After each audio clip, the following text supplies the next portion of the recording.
حضرت ابی موسیٰ اشعری رضی اللہ تعالیٰ نے بیان کرتے ہیں کہ سرکار دو عالم صلی اللہ علیہ وسلم نے ارشاد فرمایا کہ اللہ تعالیٰ ظالم کو مہلت دیتا رہتا ہے، جو ظلم کرتا ہے، کسی کا حق مارتا ہے، کسی کے ساتھ زیادتی کرتا ہے، اللہ اس کو مہلت دیتا رہتا ہے، حتیٰ کہ جب رب اس کو پکڑتا ہے تو پھر کبھی نہیں چھوڑتا، لم یفلت۔ ثم کارا، پھر سرکار دو عالم صلی اللہ علیہ وسلم نے یہ آیت پڑھی کہ اسی طرح تیرے رب کا پکڑنا ہے، یہ ہے تیرے رب کی گرفت، کہ جب تیرا رب جو ہے بستی والوں کو پکڑتا ہے اس حال میں کہ وہ اپنے آپ پر ظلم کر رہے ہوتے ہیں۔ تو دیکھیے اس حدیث میں کیا بتایا کہ اللہ تعالیٰ ظالم کو مہلت دیتا رہتا ہے۔ کون سا ظالم؟ کہ جس کو اللہ بخشنا نہیں چاہتا۔ یہ آگے میں ظلم کی اقسام بیان کروں گا۔ کچھ ظلم ایسے ہیں کہ ان پہ بخشش ہے ہی نہیں، اور کچھ پہ بخشش ہے مگر شرطوں کے ساتھ وہ آگے آئیں گی۔ تو اللہ تعالیٰ جس کو نہیں بخشنا چاہتا اس کو مہلت دیتا رہتا ہے۔ وہ سمجھتا ہے کہ شاید میرے لیے کوئی گرفت ہے نہیں، میرے لیے کوئی مصیبت ہے نہیں، حتیٰ کہ وہ گمراہیوں کی تاریکیوں میں چلا جاتا ہے۔ اس لیے علماء فرماتے ہیں کہ وہ ظالم خوش نصیب ہے، وہ ظالم خوش نصیب ہے جسے اللہ مہلت نہیں دیتا، کیونکہ جب اللہ اسے مہلت نہیں دے گا نا اور اللہ تعالیٰ اس کی گرفت فرمائے گا تو وہ اسی گرفت سے ہی سبق حاصل کر لے گا اور وہ سیدھے راستے پہ آ جائے گا۔ اور وہ ظالم جس کو اللہ مہلت دیتا رہتا ہے پھر وہ ظلم پہ ظلم کرتا چلا جاتا ہے حتیٰ کہ وہ دوزخ کی گہرائیوں میں جا پہنچتا ہے۔ اسی طرح سرکار دو عالم صلی اللہ علیہ وسلم کا فرمان ان ابن عمر ان النبی صلی اللہ علیہ وسلم لما مر بالحجر قال لا تدخلوا مساکن الذین ظلموا انفسهم الا ان تكونوا اباکین ان یصیبکم ما اصابهم ثم قلع راسه واسرع السیر حتی اجتاز الوادیہ۔ سرکار دو عالم صلی اللہ علیہ وسلم مقام ہجر سے گزرے۔ مقام ہجر یہ جب سرکار دو عالم صلی اللہ علیہ وسلم غزوہ تبوک کی طرف جا رہے تھے تو راستے میں آتی ہے یہ جگہ، اس کا نام ہجر ہے، اور یہاں پہ قوم سمود ٹھہری تھی، یعنی قوم سمود کا یہ مسکن ہے، ان کی یہ جائے رہائش ہے۔ اور چونکہ قوم سمود پہ اللہ کا عذاب آ چکا تھا اور عذاب کی وجہ وہ اپنے آپ پہ ظلم کر بیٹھے تھے، انہوں نے اپنے نبی کی نافرمانی کر رکھی تھی، اور نبی کی نافرمانی یہ اللہ کی نافرمانی اور نافرمانی ظلم ہے، تو وہ ظلم کے مرتکب ہو چکے تھے۔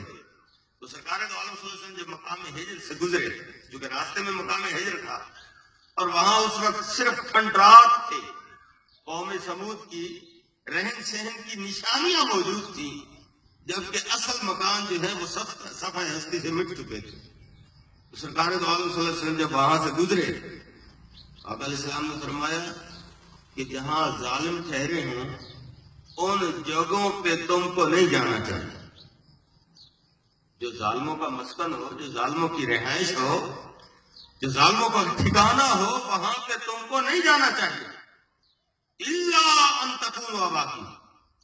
ہاں اگر مجبوری ہے، کوئی اور راستہ نہیں ہے، جیسے آج ہم گزر رہے ہیں، اگر کوئی اور راستہ نہیں ہے، مجبوری ہے، تو فرمایا پھر وہاں سے روتے ہوئے جاؤ، کہ کہیں اس راستے پہ چونکہ ایک دفعہ اللہ کا عذاب آ چکا ہے تو اس راستے پہ گزرتے ہوئے کہیں ہم پہ بھی اللہ کا عذاب نہ آ جائے، ان ظالموں کے ظلم کی نحوست کی وجہ سے۔ فرمایا یوں ڈرتے کانپتے ہوئے جاؤ۔ ثم قلع راسہ، پھر سرکار دو عالم صلی اللہ علیہ وسلم نے اپنا سر بھی جھکا لیا اور اسرع السیر، جلدی سے آپ وہاں سے نکلے حتیٰ کہ آپ وادی کا راستہ لیں۔ تو اس سے کیا سبق ملتا ہے کہ جس جگہ ظالم رہے ہوں ان جگہوں سے بھی نفرت ہونی چاہیے، شریعت اور اسلام ان جگہوں سے بھی نفرت کا حکم دیتا ہے. اب آپ اندازہ لگائیے کہ جب مکان سے اتنی نفرت ہے تو مکین سے شریعت کو کتنی نفرت ہو. جس جگہ ظالم رہ رہے ہیں ان جگہوں سے شریعت کو اتنی نفرت ہے تو خود ظالموں سے کتنی نفرت ہو. تو یہ ظالم سے نفرت کا درس ملتا ہے. یہی وجہ ہے کہ بنی اسرائیل کے دور میں ایک ظالم تھا اور اسے ایک عابد اور پارسا آدمی کی زیارت کا شوق ہوا. تھا ظالم، شوق یہ کیا کہ کسی نیک بندے کی زیارت کرو. اب جب اس نیک آدمی کے پاس گیا تو نیک بندے نے کپڑے سے اپنا سر ڈھانپ لیا اور چہرہ. اس نیک بندے کے بیٹے نے اس سے کہا، اس ظالم سے، کہ ان کی طبیعت ٹھیک نہیں ہے تو اس وجہ سے انہوں نے اپنا چہرہ چھپا لیا ہے، آپ پھر آئیے گا ملاقات کے لیے. جبکہ وہ عالم تو اور زاہد اور عابد بندہ، اس نے تو اس وجہ سے سر نہیں چھپایا تھا اور چہرہ نہیں ڈھانپا تھا. تو فوراً بول پڑا. اس نے کہا، ظالم تو ہے ظالم، اور ظالم سے اللہ کو بھی نفرت ہے، رسول کو بھی نفرت ہے، اور میں مومن ہوں، کلمہ پڑھنے والا ہوں، میرا بھی حق بنتا ہے کہ تم سے نفرت کروں. تو ظالم ہے، اس لیے میں نہیں چاہتا کہ میری نظر تجھ پہ پڑے اور تیری نظر مجھ پہ پڑے. تو وہ ظالم واپس آ گیا، لیکن راستے میں رو رہا تھا کہ میں اتنا برا ہوں کہ بندہ ہو کر میں بھی اللہ کا بندہ اور وہ بھی اللہ کا بندہ، اور میری طرف دیکھنا گوارا نہیں ہے اس کو. تو وہ شرمندگی میں اجے ڈوب جاتا ہے اور اپنے رب سے معافی مانگتا ہے، مولا میں غلط راستے پہ تھا، مہربانی فرما مجھے معاف کر دے. تو روایت میں آتا ہے کہ اللہ تعالیٰ نے اس وقت کے نبی کی طرف وحی بھیجی کہ میں نے ظالم کو بھی بخش دیا ہے اور عابد کی بھی بخشش فرما دی ہے. ظالم کو بخشنے کی وجہ یہ ہے کہ اس کو احساس ہوا اور سچے دل سے اس نے توبہ کر لی ظلم سے تو میں نے معاف کر دیا. اور عابد کو بخشنے کی وجہ اس کی عبادت نہیں ہے، صرف اس وجہ سے کہ اس نے ایک ظالم سے نفرت کا اظہار کیا، اور ہم کو بھی ظالم سے نفرت ہے، اس وجہ سے ہم نے اس عابد کی بخشش فرما دی ہے. تو یہ احادیث بتلاتی ہیں کہ ظالم سے نفرت ہونی چاہیے اور مظلوم کا تعاون ہونا چاہیے. جیسا کہ حضرت سیدنا بلال حبشی رضی اللہ تعالیٰ عنہ روایت کرتے ہیں، آپ فرماتے ہیں کہ ایک دن ہم سرکار دو عالم صلی اللہ علیہ وسلم کے ساتھ حضرت سیدنا ابو بکر صدیق رضی اللہ تعالیٰ عنہ کے گھر میں حاضر تھے. ایک نصرانی آیا اور دروازہ کھٹکھٹایا. میں دروازے پہ گیا تو اس نصرانی نے مجھ سے کہا کہ آپ کا نبی یہاں ہے؟ تو میں نے کہا ہاں ہے. اس نے کہا میں نے ملنا ہے اس سے. تو آپ فرماتے میں نے اسے بلا لیا. اب وہ آیا، سرکار دو عالم صلی اللہ علیہ وسلم سے کہتے ہیں کہ اگر تم اللہ کے سچے رسول ہو تو ایک شخص نے میرا حق دبا رکھا ہے، میرا حق وصول کر کے دو. سرکار دو عالم صلی اللہ علیہ وسلم پوچھا کون؟ اس نے کہا جی وہ ابو جہل ہے، اس نے میرا سارا سامان غصب کر لیا ہے. سرکار دو عالم صلی اللہ علیہ وسلم کھڑے ہوئے، صحابہ سے کہا چلو. صحابہ نے عرض کیا رسول اللہ صلی اللہ علیہ وسلم ابو جہل آپ کا دشمن ہے اور یہ اس کے آرام کا وقت ہے، ایسا نہ ہو کہیں غضب ناک ہو جائے اور آپ کو کوئی نقصان نہ دے. آپ علیہ السلام نے فرمایا نہیں، مظلوم کی مدد میرا فرض ہے، اٹھو. صحابہ کو ساتھ دیا، آقا علیہ السلام پہنچ گئے. دروازہ کھٹکھٹایا، ابو جہل آیا. ابو جہل نے جو ہی دیکھا سرکار دو عالم صلی اللہ علیہ وسلم پہ نظر پڑی نا تو کانپنے لگا. کہتا ہے جناب کوئی کام تھا تو کسی نوکر کو بھیج دیتے، میں وہ کام کر دیتا. آپ علیہ السلام فرمایا نہیں، میں آنا ضروری سمجھتا ہوں. میرا سوال یہ ہے کہ اس نصرانی کا تو نے مال تک پہنچا ہے، کیا ایسا ہی ہے؟ اس نے کہا جی اچھا آپ اس کام کے لیے آئے ہو، بادشاہ ہیں آپ کسی کو کہہ دیتے، پیغام دے دیتے، میں فوراً سارا مال اس کو لوٹا دیتا. صحابہ کہتے ہیں ہم بڑے حیران کہ اتنی نرمی کہاں سے آئی ابو جہل میں، یہ تو بڑا سخت مزاج تھا اور بڑا بے باک دشمن تھا آقا علیہ السلام کا. خیر علیہ السلام نے کہا سامان لوٹاؤ، تو وہ فوراً گیا سامان لے آیا۔ نصرانی سے آپ نے پوچھا اپنا سامان پورا کرو، اس نے کہا جی ایک ٹوکری نہیں۔ آپ نے ابو جہل سے کہا ٹوکری لے گیا، وہ ٹوکری گھر میں ڈھونڈتا رہا، آخر ناکام۔ اس نے کہا جی ٹوکری نہیں مل رہی۔ سرکار دو عالم صلی اللہ علیہ وسلم نے فرمایا اس کے بدلے میں عمدہ ٹوکری لو، تو اس نے گھر سے ٹوکری لی۔ اب اس وقت اس کی بیوی، ابو جہل کی بیوی، اس سے کہہ رہی ہے کہ آج تیرا بھتیجا تجھے بڑا بے عزت کر کے جا رہا ہے، اتنی تیری بےزتی میں نے کبھی نہیں دیکھی جو آج ہوئی ہے، اتنا ڈر رہا ہے تو۔ ابو جہل نے کہا پگلی، جو میں دیکھ رہا ہوں نا، اگر تو دیکھ لیتی تو کبھی سوال بھی نہ کرتا۔ اس نے کہا کیا دیکھا ہے تم نے؟ ابو جہل نے کہا کہ یہ جو اللہ کا رسول ہے، اس کے کندھے پہ 2 شیر بیٹھے ہوئے تھے، اور جب میں سوچتا تھا کہ مال نہیں دینا، ادھر میں تصور کرتا تھا، ادھر مجھے ایسا لگتا تھا جیسے یہ دونوں شیر میری طرف دوڑنے والے ہیں اور مجھے چیرنے پھاڑنے والے ہیں۔ میں یوں ڈر رہا تھا، لیکن یوں ہی میں ہاں کرتا رہا، یہ شیر اپنی جگہ پہ بیٹھے رہے۔ نصرانی نے جب یہ دیکھا کہ یہ شخص مظلوم کی کتنی مدد کر رہا ہے، اس نے کہا اے محمد صلی اللہ علیہ وسلم، یہ مظلوم کی کتنی مدد، یہ دلیل ہے اس بات کی کہ واقعی تم اللہ کے سچے رسول ہو، اس لیے مجھے بھی کلمہ پڑھائیے اور اپنے غلاموں میں داخل فرما لیجیے۔ تو اسلام ظالم سے نفرت کا درس دیتا ہے اور مظلوم سے تعاون اور محبت کا درس دیتا ہے۔ اور دیکھیے ظلم کی 3 قسمیں ہیں، 3 درجے کہہ لو۔ پہلا درجہ شرک ہے، اور یہ انتہائی ظلم ہے، اور یہ ایسا ظلم ہے کہ اللہ تعالیٰ ایسے ظالم یعنی مشرک کی کبھی بھی بخشش نہیں فرمائے، مشرک کی بخشش نہیں ہے۔ اور ظلم کا دوسرا درجہ حقوق العباد میں کمی کوتاہی کرنا، بندوں کے حقوق میں کمی کوتاہی کرنا، یہ ظلم کا دوسرا درجہ ہے، اور اس کی بخشش موقوف ہے ان لوگوں پر جن لوگوں کا اس نے حق کھایا۔